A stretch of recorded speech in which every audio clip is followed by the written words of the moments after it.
오늘 제목이요. 정말 기괴하고 소름 끼치고 그런 제목이 너무너무 많습니다. 하재근 평론가님. 그 어느 30대 여성이 남편의 자동차에서 블랙박스 카드를 훔쳤다는 네. 그런 사건이 벌어졌는데 메모리 카드인가 봐요. 그렇습니다. 네. 예, 이것이 작년 3월 달에 이제 30대 여성이 남편의 외도를 의심하게 된 거예요. 아하. 그래서 별거를 시작하게 됐는데 바로 그 다음 달에 이혼 소송을 제기했거든요. 네. 그런데 남편의 외도 상대로 의심되는 여성이 사는 원주의 어느 아파트 상가 편의점에서 남편의 카드 사용 흔적이 나온 겁니다. 그래서 이 여성이 이제 남편을 혹시 거기에 간 거 아니냐라고 의심을 하게 된 거죠. 네. 그래서 작년 4월 달에 밤 12시쯤에 동생을 불러가지고 열쇠 수리하시는 분하고 같이 가서 그 아파트에 남편의 차량이 주차가 돼 있었다는 거예요. 그래서 그 차량의 문을 열쇠 수리하시는 분이 열고 그 차량 안에서 블랙박스 메모리 카드를 훔쳤다고 합니다.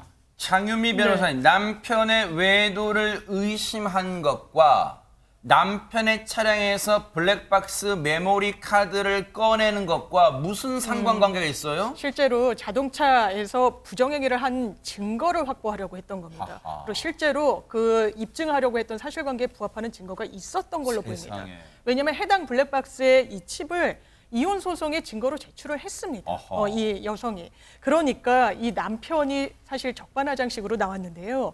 아내에 대해서는 자동차 수색 혐의로 고소장을 제출했고요. 그리고 그 현장에 같이 있던 처제, 그러니까 구체적으로는 메모리 카드를 차량에서 꺼냈던 부인의 여동생을 상대로는 특수절도 혐의로 고소를 합니다. 그래서 이 두 사람은 재판에 넘겨지게 됐습니다. 그런데 일단 여기서 하나 짚어볼게요. 뉴스파이터에서 많은 사건을 다뤄봤습니다만 장유미 변호사님 자동차 수색 혐의는 처음 들어본 것 같아요. 예, 사실 많이 접하는 범죄명은 아닌데요. 형법 321조에 신체 내지 주거 수색죄라는 게 있습니다. 일대 신체 그리고 어떤 방실, 주거지뿐만 아니라 수색을 임의적으로 하는 대상에는 자동차도 명시적으로 표현이 돼 있습니다. 그렇기 때문에 자동차 수색죄 혐의로 재판에 넘겨지는 게 아주 많이 발생하는 범죄명은 아니지만 충분히 가능한 일입니다.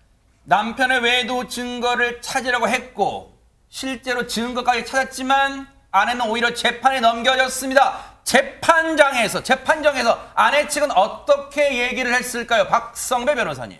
자매 측 변호인은 우선 아내가 평소에 차량을 운행해 왔기 때문에 남편의 소유라고 볼 수 없다. 또한 이 차량에 설치된 블랙박스와 메모리 카드도 아내의 소유이다라고 주장합니다. 즉, 내 차를 수색했으니 자동차 수색죄가 성립하지 않고 내 물건을 가지고 나왔으니 절도죄도 성립하지 않는다고 주장을 한 것입니다. 아울러 메모리 카드 저장 영상을 확인하기 위해 가지고 나온 것이라 불법 영득 의사도 없다. 즉, 메모리 카드를 가지고 나와서 사용하거나 처분할 의사가 아니라 단지 내부에 저장된 영상을 확인하기 위한 용도였으므로 절도죄가 성립하지 않는다는 취지로 주장했습니다.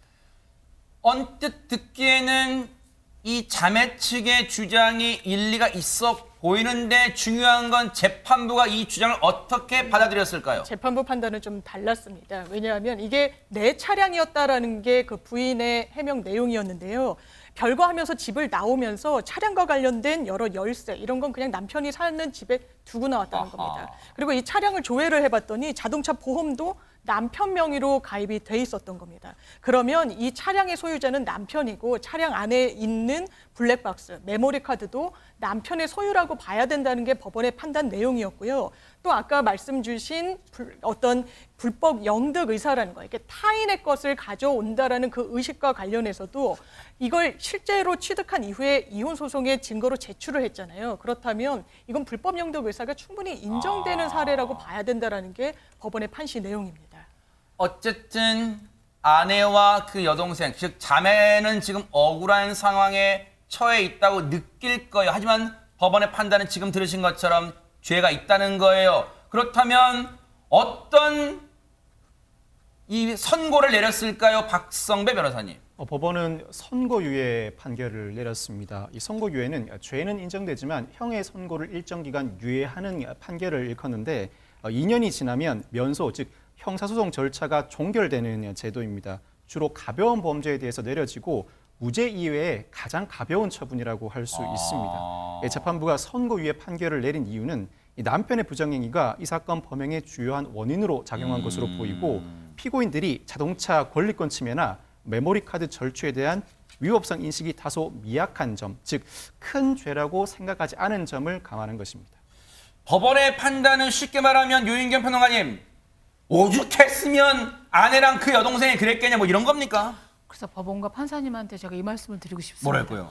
어쩜 제 마음을 그렇게 잘 아십니까? 네. 왜냐하면 아내건 남편이건 배우자의 외도를 입증하기는 무척 어렵습니다. 누가 뭐 자백이나 증거를 밀겠습니까? 그럴 때 요새 아무리 뭐 그 사법 탐정제도가 사설 탐정제도가 있다 하더라도 그것조차 활용하기 되게 어렵기 때문에 아마 자매가 뜻을 합해서 저렇게 했을 것 같고요. 네. 충분히 아까도 말씀드렸듯이 이게 얼마나 범죄의 의지가 있는지 위법성이 있는지를 인식하지 못한 상태에서 억울하고 분해서 찾아갔기 때문에 이런 판결을 내렸다고 생각이 듭니다. 네. 어쨌든 이유 없는 무덤은 없겠습니다만 어쨌든 부부간이라 하더라도 다른 배우자의 물건에 손을 대는 건 일단은 법에 저촉될 수 있다는 걸 일단 이 사건에서 우리가 알 수는 있었습니다. 남편분 반성할지는 좀 지켜볼게요.